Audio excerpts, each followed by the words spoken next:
سلام، من سمرم. خوش اومدیم به سمر سیکرت تاج. امروز میخوایم با هم دیگه یه لازانیای سوخاری خیلی خوشمزه درست کنیم. اگه تا الان چنل رو سابسکرایب نکردین لطفاً حتما این کارو بکنین که من به حمایتتون احتیاج دارم. مواد لازمشو دارین اینجا میبینین و مثل همیشه هم ترجمه فارسیشو براتون تو توضیحات گذاشتم.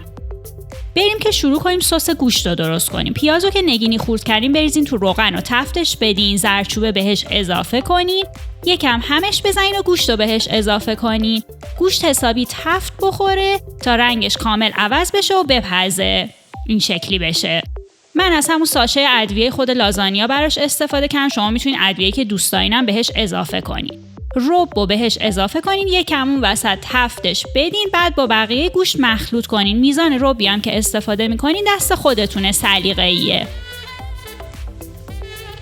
حالا بریم سس بشامل رو درست کنیم. کره رو اضافه میکنین. کره که آب شد اصلا نباید غل بیفته.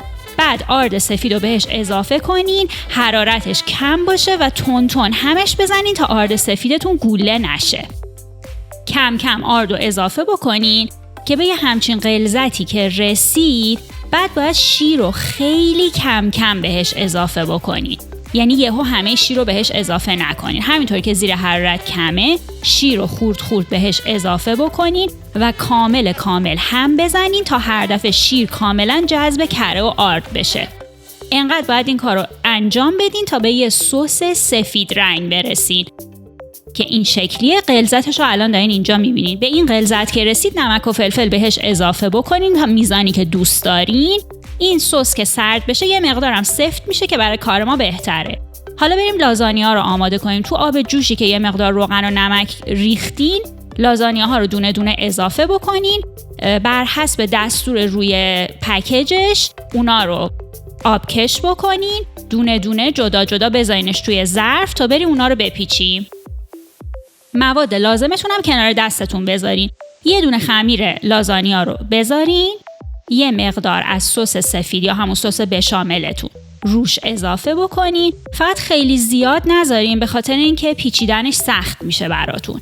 بعد از اینکه سس سفید رو اضافه کردین، یه مقدار از مایه گوشتتونم روش اضافه بکنین. بازم یه حدی باشه که بتونین کنار بیاین با پیچیدن رولتون.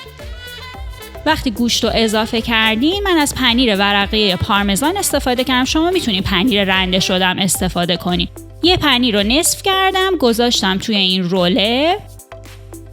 جای خودش فیکسش کنین. بعد از قسمت پایین شروع کنین رولش کنین. بالا و پایین رولتون هم خیلی پر مواد نکنین که راحت بتونین بپیچینش. هر دفعه که میپیچونینش یه دونه فشار کوچولو میتونین روش بدین تا جای خودش فیکس بشه. قسمت آخرش هم بذارین زیر. یه فشار روش بدین و بذارینش توی ظرف کنار. ببینین چه خوشگل شد. حالا برای مواد سوخاری کردنش آرد سفید، تخم مرغ و پودر سوخاریتون رو به همین ترتیب کنار دستتون بذارین. یه ظرفم بذارین که بعد سوخاری شده رو بذارین داخلش. رولتون رو آغشته کنین به آرد سفید، همه قسمتاشو.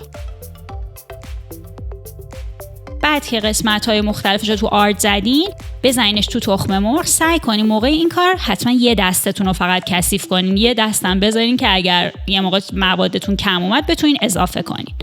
بعد که اضافه تخم مرغ رو گرفتین، بزنینش توی آرد سوخاری. آرد سوخاری رو روش اضافه بکنین. اونم باز به همه قسمتاش اضافه کنین و بزنینش توی یه دونه ظرف. به همین راحتی و خوشگلی. اینا رو بذارین یه ربع توی یخچال بمونه تا کامل خودش رو بگیره. بریم برای سرخ کردنش. یه کوچولو از پودر سوخاریتون بریزین تو روغن. هر وقت که یه ذره جلیز ویلیز کرد یعنی حاضره که لازانیاها رو توش قرار بدین. دونه دونه لازانیاها رو بذارین داخل روغن. یه طرفشون که طلایی بشه برشون گردونین که طرف دیگه‌ش هم کاملا سرخ بشه و خوش رنگ بشه. خیلی خوشگل شدن. من اون دوتا سایدشم یا اطرافشم یه مقدار خیلی کوچولو تو روغن سرخ میکنم که همه قسمتاش سرخ شده باشه و حسابی کریسپی باشه. بعد بذارینش روی دستمال آشپزخونه تا روغن اضافیش گرفته بشه. بعد بچینین تو ظرفی که دوست دارین، همینقدر خوشگل، به همین راحتی. اگه دوست داشتین لطفاً چنل رو سابسکرایب کنین و ویدیو رو لایک کنین.